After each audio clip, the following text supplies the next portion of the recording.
Hey everybody, I'm back. It's Chad. This is Candid Athletic Training. Welcome back. It's episode number 265. I am recording this July 21st. It's a Sunday. I'd like to send a shout out and a happy birthday to my brother. Happy birthday, bro. So welcome. Thanks to everybody for tuning in. It's actually my second pod of the week. I haven't done a two podcast week in a long time. Kevin and I did. We tried it for a couple weeks. So I'm happy to do this. I had a little time. I had a little content planned out in my head. This episode may be just a little bit shorter, potentially. But it is the second one of the week. So if you have not listened, go to wherever you listen to your podcasts and check out episode 263. I thought we had a really fun discussion on the Bureau of Labor Statistics and what they had to say about athletic training. Just kind of a snapshot of the profession and see how accurate it is and the portrayal of the profession. I thought that was something that needed to be done. Tonight, or today, I guess it's early afternoon, I want to talk about the Olympics. I have a fun little exercise. Summer Olympics start this week. I'm kind of super excited for them. I don't know why. So we're going to break down which sports I think the most ATs would like to cover. I put it up on social media, and we're just going to kind of go through some of the results. So I think that'll be fun. I do have a fictional athletic trainer planned for today and a quick question. If somebody on the live stream, aka I see Ariel right now, if you have something like a FMK that you'd like me to do, go ahead and post that. Otherwise, like I said, tonight might be a little bit shorter episode. So if you are listening to this, maybe you're a first-time listener, maybe you're a long-time listener, just a quick reminder that you can subscribe, follow, whether that's on YouTube or your favorite podcast platform, social media, Candid_ATC. If you have any suggestions for things you'd like me to talk about, you can definitely reach out via email, candidathletictraining@gmail.com. Directly on the website, candidathletictraining.com, or, social media, whatever the easiest way to get a hold of me is. So I'm going to apologize in advance if there's some background noise. It sounds like, well, what's happening is my neighbor built a deck and then decided that he wanted to have the city look at it, and it was not to code. So now he's got to redo his whole deck, including the cement pavement that he had just had poured. So they're cutting cement next door. So if you hear some sawing in the background, that's what's going on. My neighbor is trying to undo what he just did. Kind of like an athletic trainer. I'm trying to give a athletic trainer equivalent. It'd be like pre-cutting some tape strips, and then they're not the right length, so then you have to redo them. Sometimes I do it when I'm casting or splinting. I'll be like, I'll cut something, and then it's like just not quite right, so then I have to start all over again. I wonder if there's any other athletic training equivalents to the carpenter measure twice, cut once type thing. That's okay. So I apologize in advance if there's some background noise, but there's nothing I can do. I cannot control it. I'm just happy to be doing a second podcast for the week. So let's thank some sponsors. The official sponsor of the show, Healthy Roster. Check them out, healthyroster.com. The best EMR in the world. Obviously, they're a big supporter of us, and we support them. I do miss using their product. It was great. So hopefully if you're at a school and you're not quite sure what you want to do with your electronic medical records, I think I'd give them a call or send them an email, and definitely let them know that you heard about them through Candid Athletic Training. Again, other partners of the show, Smart Tools, you can get 10% off using the code CANDID10. the same for Performance Running Outfitters, 10% off using the code CANDID10. So that CANDID10 will get you discounts on BFR cuffs or soft tissue tools or running shoes. If you want to get a bigger discount on running shoes, 25%, which I just used earlier this week, there's a special code, but you have to become a member of the Candid Athletic Training, which you can do for a really reasonable $25 a year.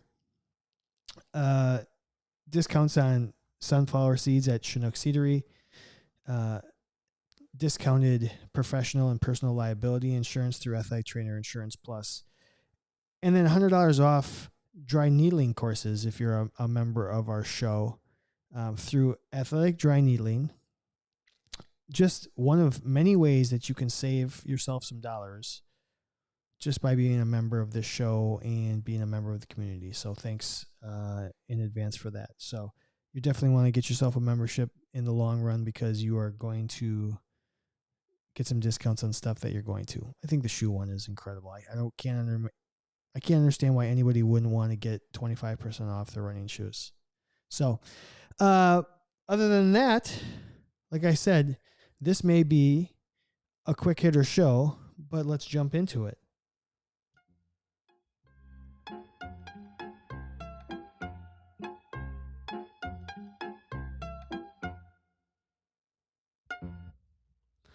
An extra toot for you. I'm going to start with a quick question of the day because I had no idea I was going to do this until literally 90 seconds before the show started. I just was scrolling through, making sure there was nothing new on Instagram on the Summer Olympics post.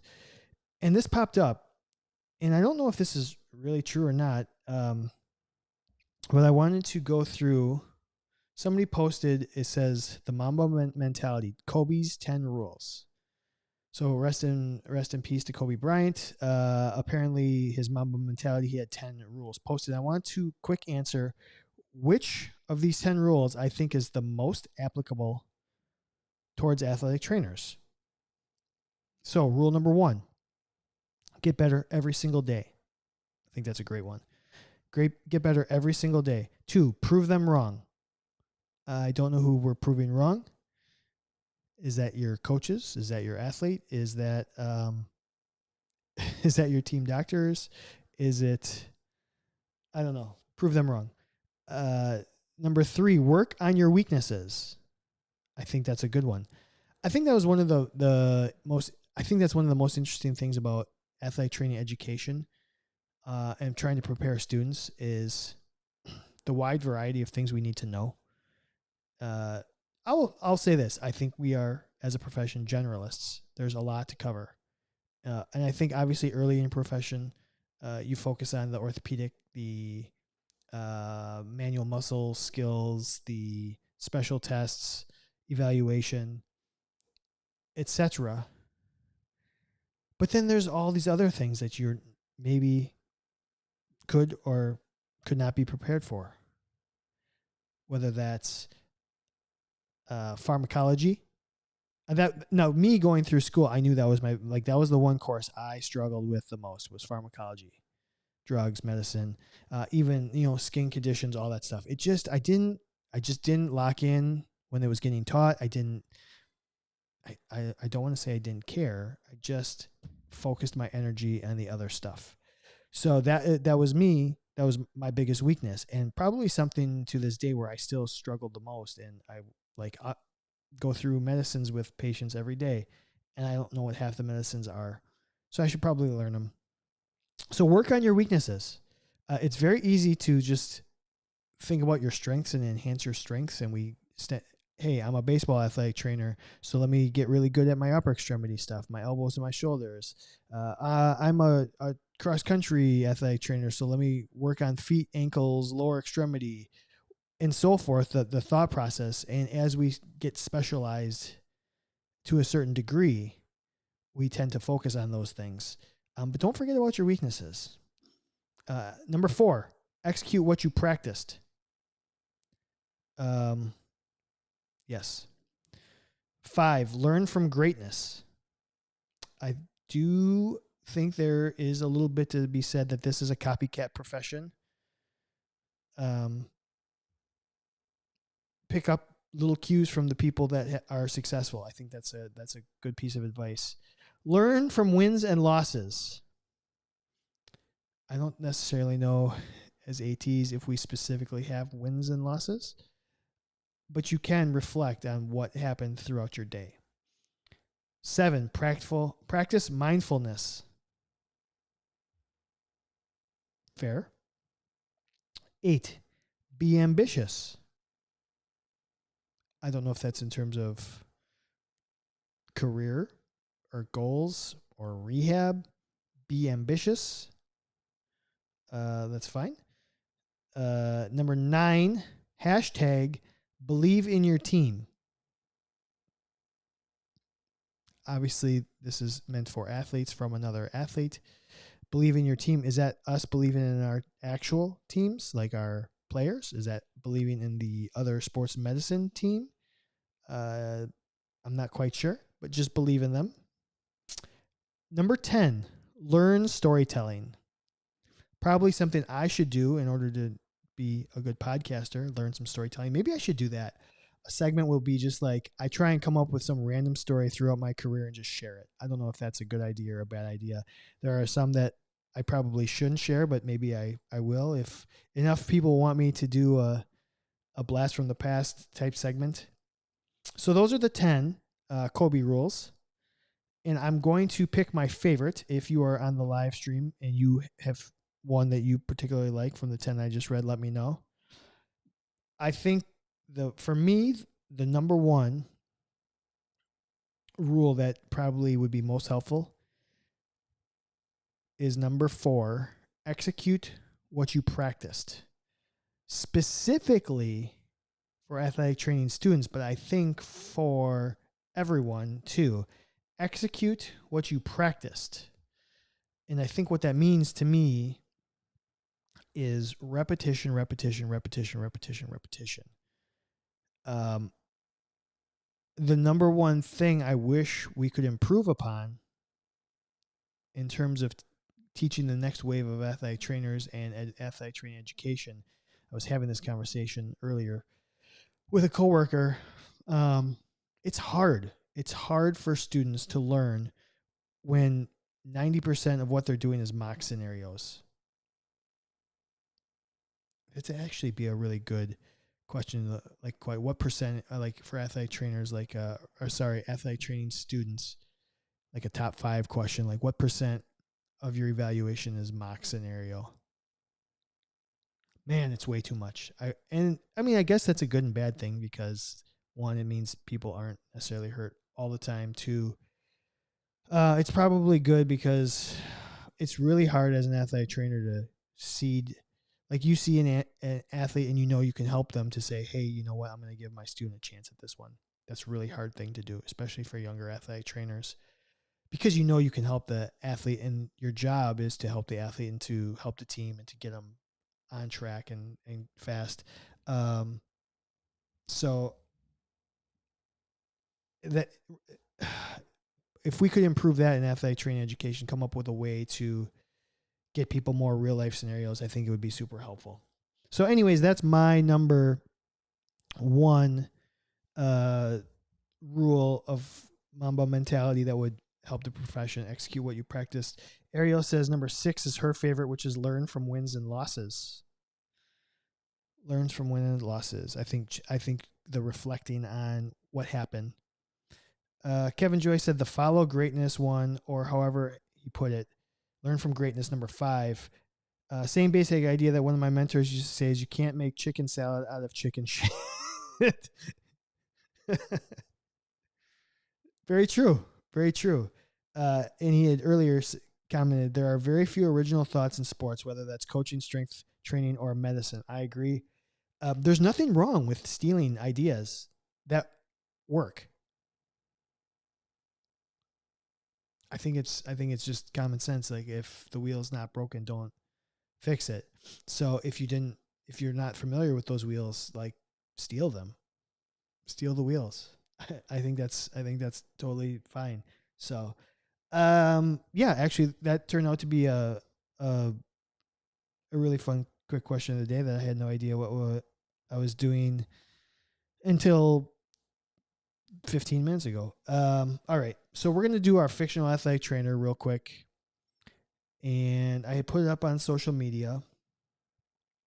Again, a lot of the fictional athletic trainers that I come up with are just things that I'm watching or binging. And I had finally, I know I had just done some of these other ones, but I just made it through the whole Marvel Defenders series. So I just finished. And the last series to watch was Jessica Jones. And we have done basically every other Marvel Defender. So I put up on social media Luke Cage versus Jessica Jones. And the first person I texted was actually Kevin Joyce, who's on the live stream right now. And I said, what would you say? And he answered via text, and he also answered on social media. And he doesn't want any spoilers because I agree. I don't want to spoil anything because they both have character arcs and they both tend to go in their own direction. And we won't talk about where they end up, but we will talk about the characters a little bit. So if we start with the social media poll that I put up, it was 62% in favor of Jessica Jones and 38% thought that Luke Cage would make the better athletic trainer. And I wholeheartedly agree. I don't think this was particularly close. I guess we can talk about the characters and talk through if there's something I'm missing. So both really know how to unwind from a long day at work. We'll just say that. They both spend some time in front of a bar with a drink in their hand. So they're probably apples to apples. Maybe Jessica Jones is a little bit worse in terms of, man, she really likes her bourbon and whiskey or whatnot. Luke Cage, he's got a wide variety of things he does. Started off as a bartender, then he was sweeping floors, etc., etc. I just think he's not afraid to do some of the grunt work. I think he, at least, some of his personality at the beginning was he wants to do the work. He doesn't want to feel like he needs to be bigger than, I just want to help people. I don't mind doing the crappy job. I don't need more. I just want to help. And I think that's the mentality that a lot of athletic trainers have. Where Jessica Jones, a lot of her character was, am I a hero? What makes a hero? I don't necessarily want to be a hero. Luke Cage is more like, it doesn't matter what I am. I just want to do the work and help the people. For most of his story. He's super strong. I think that would help, at least in terms of field setup, tear down, etc. Imagine just taking a full cooler and just being able to. I mean, it'd be like lifting a can of soda. Other than that, the super strength, I'm not quite sure what it's going to do. We've talked about, like, you can have too much strength as an athletic trainer, doing mobilization, soft tissue stuff. You got to be really careful if you have super strength. I think it's almost a drawback in our profession to be super, super, super strong.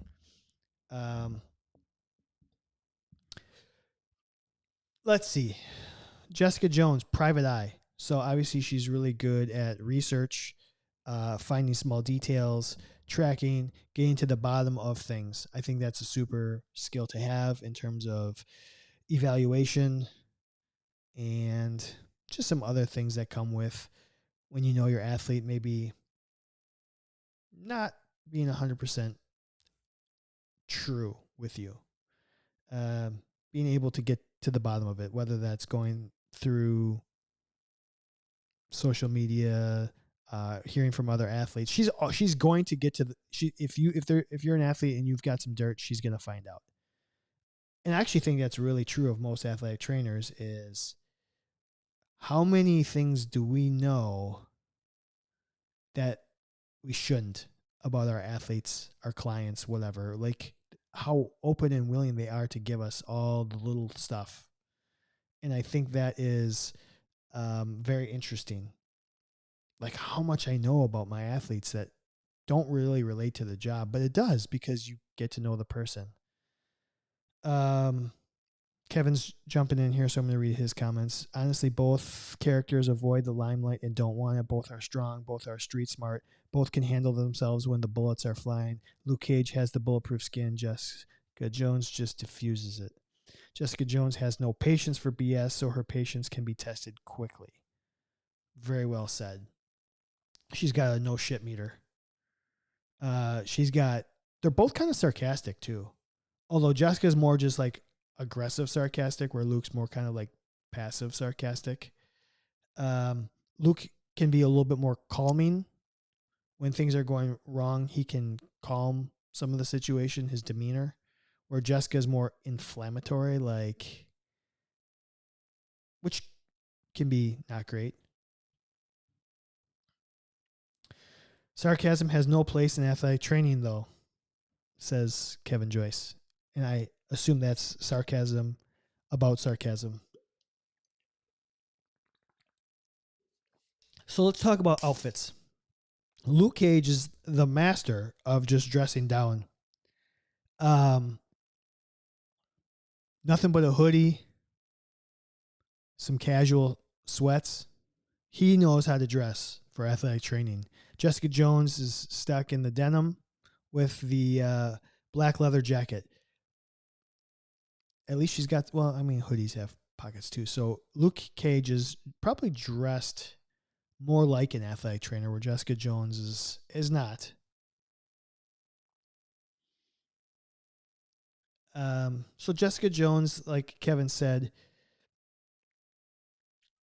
no patience for BS, but at as she grows, she does truly come from a place where she wants to help, and she wants to do it the right way. I think just being the private investigator is truly, when I think about the other professions that could relate to it, I think that's a really good one. Although Luke Cage bartending, the multitasking, the ability to read customers, the body language doctor, private investigator is probably the same way. Jessica Jones, private investigator, stakeouts, long nights, short mornings, kind of the quick turnarounds like athletic training. Yeah, for me, this is a Jessica Jones. Pretty clear. Kevin, which show did you like more? Getting away from the fictional athletic trainer, did you, and rank your Defenders shows? It'd be interesting to see because I have thoughts on this. I'm going to rank mine real quick in my head. I'm going to go. Boy, oh boy. I'm actually going to go Punisher. I liked Punisher just slightly more than I liked Daredevil. Slightly. I'm going to go Punisher 1, Daredevil 2, like 1A, 1B, really. And maybe if there was a third season of The Punisher, I wouldn't have liked it as much. I'm going to go. This is going to sound really stupid. I kind of liked Iron Fist more than most people. I thought the side characters in Iron Fist were really well developed. It's a little silly, the story. So I have Iron Fist way higher than most people. I'm gonna go 4 Jessica Jones, and again 3 and 4 are really close. I'd go Iron Fist just barely ahead of Jessica Jones, and then I have Luke Cage as my least favorite. I just didn't like the villains in Luke Cage. I thought the pace was slow. Although Jessica Jones is, I think, equally as slow, the pace of it. Which is kind of what I liked about Iron Fist. I thought at least the pace of the show, it moved pretty quick. There's definitely a tier. Daredevil and Punisher. Really loved both those shows. I'm super excited for the next Daredevil and looking at who's in it. Basically, everybody that was in season 2 is back. It's incredible. Like Punisher's going to be in it.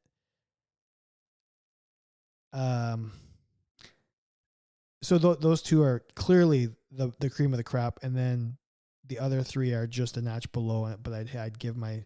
I just liked Iron Fist. I liked the Nightwing. I liked how much the Night Nurse was in it.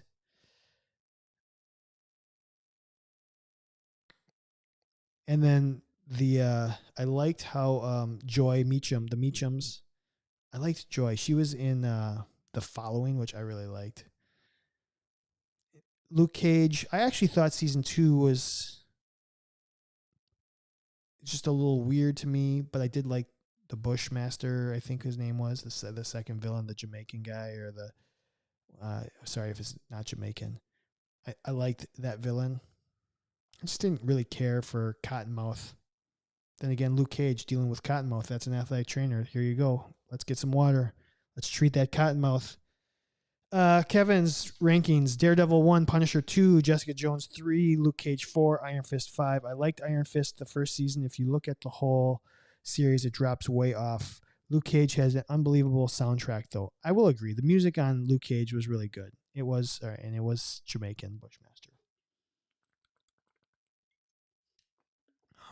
Okay. I kind of really want to rewatch all of Daredevil and Punisher again, though, especially with the next Daredevil coming out. Really, some of the best stuff that Marvel's done. Okay. You know what? Like I said, this may be a little bit shorter, but let's just hop into our featured topic because I think this might be a fun discussion.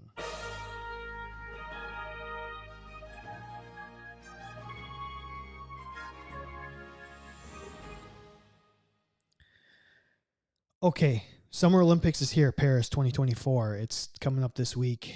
So what I had done on social media, I made like a little graphic. I took 25 Summer Olympic sports. I tried to group them as best I could. Obviously nothing's perfect, especially when you're going to have omissions everywhere and stuff like this. Kevin, I watched all of them. I did watch all of them in order. I guess I watched the Daredevil ones out of order. I watched all 3 Daredevils first, but I watched the rest of them in chronological order. I have it. So I just finished the last of Jessica Jones, which is why I waited to do this. So thank you. I might rewatch just the Daredevils because it was that good. And maybe the first season of Punisher because I really liked it. But anyway, Summer Olympics. I wanted to know which sports athletic trainers would be most interested in covering. And then first, before I did that, I just wanted to know how many ATs were going to be covering the Olympics. And I Googled it. I said, how many athletic trainers are going to be, working the Olympics? And the only article I said is meet the 58 medical providers heading to the 2024 Olympic Games. And it said 30 United States Olympic and Paralympic Committee sports medicine staff members and 28 additional medical professionals will travel with Team USA to the 2024 Olympic and Paralympic Games in Paris. The medical professions will work to provide holistic care for over 850 athletes representing the U.S. in 53 sports, according to the March 7th press release.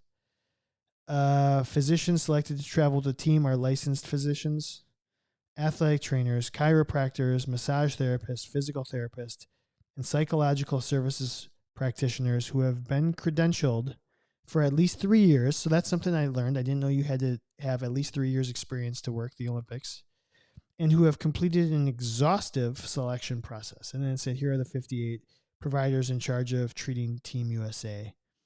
And it broken down Olympic game staff members, Olympic game volunteers, and then Paralympic game staff members and Paralympic game volunteers. And the only name that I really, truly recognized from social media was Ed Strapp. Ed's on social media that quite a bit. He's an Olympic game volunteer. So the rest of them have MDs, so I'm not quite sure. There's a DO, some psych stuff, PhDs. It'd be interesting to see exactly how many specific ATs. So if anybody has that information, please reach out to me or just, put it on social media because I'd be very interested in seeing it. So what I did, I wish I could, Ed was one of Kevin's professors in college. He's my guy, he says. So I broke the sports into tiers. I grouped them. I had 5 groups of 5 sports, and I let people vote on which one they'd like to. Not everybody followed the directions, but that's okay. So let's talk about it. Tier 1: gymnastics, swim, track and field, basketball, soccer. I kind of thought those would be the 5 most popular in terms of like the most well-known sports, especially for summer. Like those are the main ones. I put them in tier 1 because I thought maybe those were the most prolific. Tier 2, I had volleyball, tennis, cycling, boxing, wrestling. Tier 3, baseball or softball, whichever you prefer. Water polo, rowing, weightlifting, field hockey. Tier 4, archery, triathlon, equestrian, fencing, canoe and kayak. Tier 5, handball, badminton, sailing, table tennis, shooting. I thought tier 5 was going to be some of the more obscure. You could argue that fencing, equestrian, canoe kayak might be a little bit more obscure than some of the other stuff, but I'm not quite sure. So here, let's go through the results. In tier 1, gymnastics, swim, track and field, basketball, soccer. Wow, this was pretty evenly split. It looks like 4 for gymnastics, 4 for swim, 2 for track and field, 2 for basketball, 4 for soccer. Pretty much a pick 'em. Gymnastics, swim, soccer with 4, and then track and field and basketball 2. And it's interesting because you could say, I guess I don't know how. I'm not quite sure. I'm trying to think if there's a trend or whatnot. Me personally, I would, if I'm choosing between these at the Olympics, man, I don't know. It's like, what do I want to be around and watch, or how much work do I want to do? That's how some people were voting is.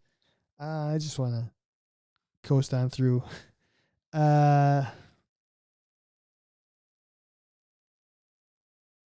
Boy, oh boy. That actually is really hard for me. I was originally going to say track and field. That's like the whole. Yeah, give me track and field, I think. Olympic track and field, like, that's pretty special. So I think I might go there.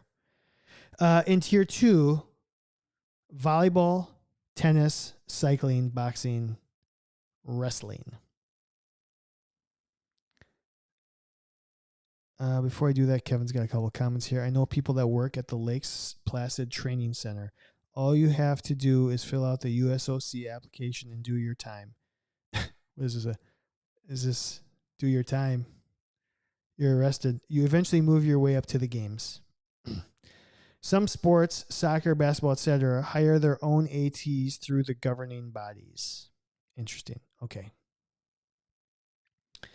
All right. So in tier 2, volleyball, tennis, cycling, boxing, wrestling, it was basically two of them that had all the votes.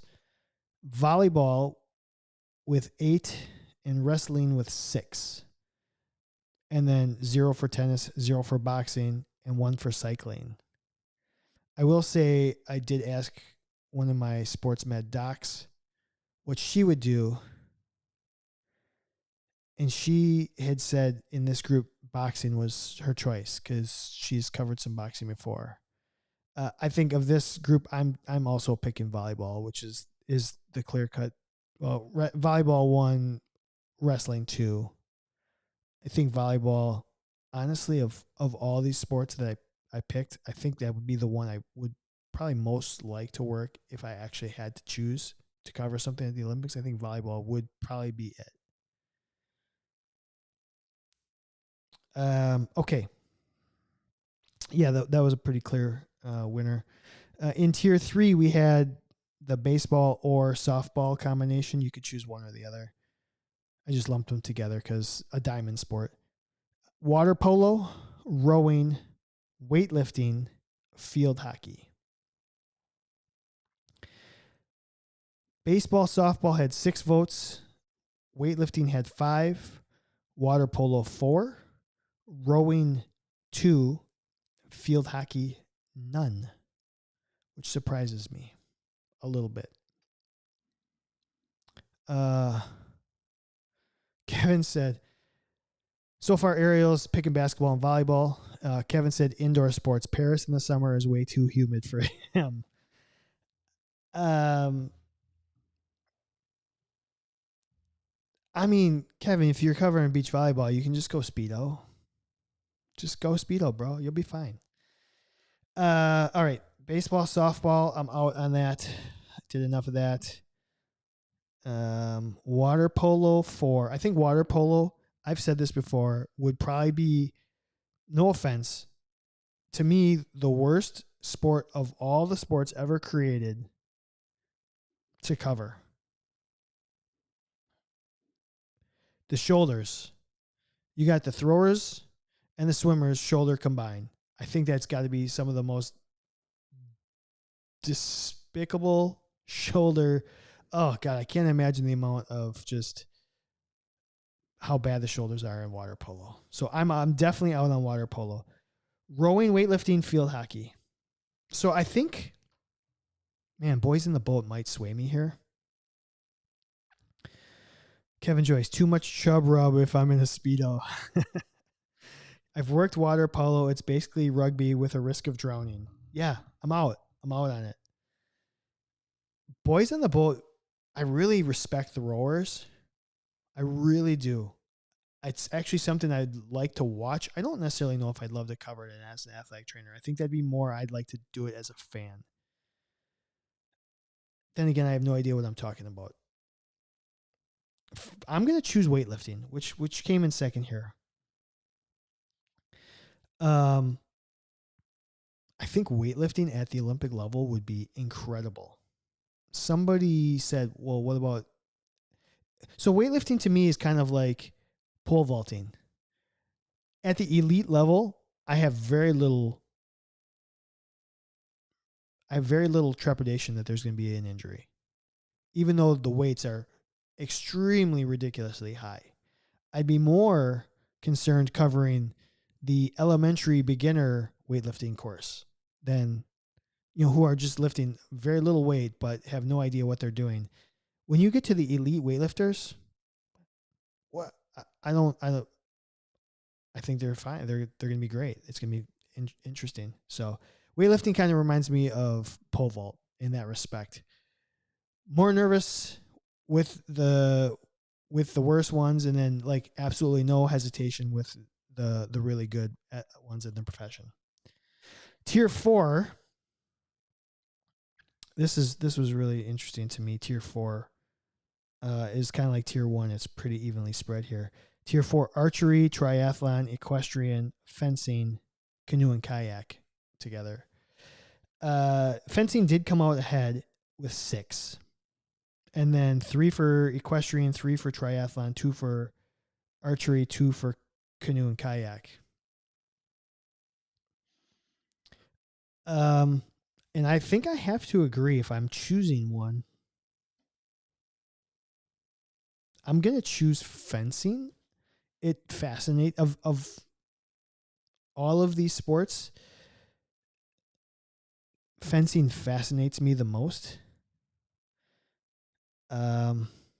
I think archery would actually be kind of cool as well. Equestrian scares the hell out of me. My wife was an equestrian. She was a jumper. I've seen some things happen on horses. I'm out. I'm not prepared for that. My heart would be going a million beats per minute watching people. Again, it's probably like weightlifting. I'm probably contradicting myself. At that level, you're getting the best of the best, but I just don't trust the horses, and these things are incredibly large. And if something bad's going to happen, it's going to go really wrong. Triathlon.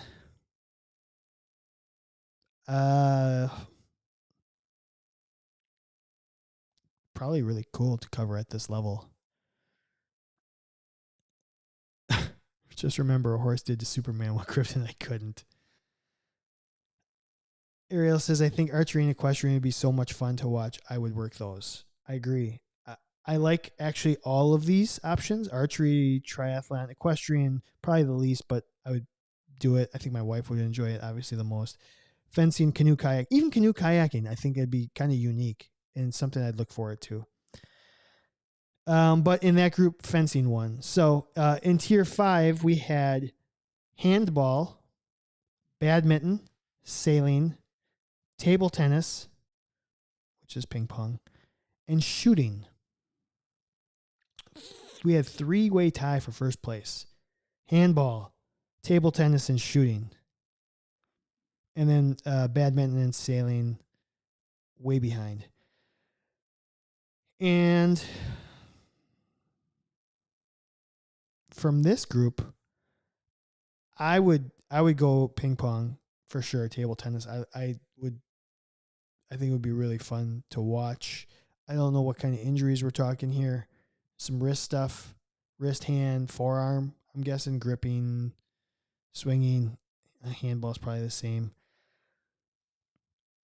Shooting is very interesting. I remember traveling with a team. I think I was traveling with baseball, and I was in the airport, and we were in a layover, and I saw another athletic trainer, and I went up and just introduced myself. I said, "Oh, what do you cover?" And she had said she was covering a shooting event, and I go, "Well, what do you do?"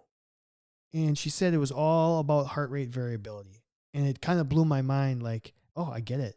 It's like, can you calm your nervous system down? Try these. Is it triathletes are not the right word. What is it? When you do the cross country skiing. I mean, this is the Summer Olympics, but in the winter it would be like the cross country skiing and then shooting. So I think it would be very unique. I actually think badminton would be really fun to cover at the Olympics too. I actually am more interested in the tier 4 and the tier 5 sports than some of the others. So let's see here. If we start breaking some of these ties, oh boy, there's so many ties. It's gonna be hard to do. So, gymnastics, swim, soccer, volleyball, clear winner. 1, 2, 3, 4, 5, 6, 7, 8, 9, 10, 11. So we had 11 of the 25 that basically had 4 or more, like a healthy percentage. I don't know how to say it.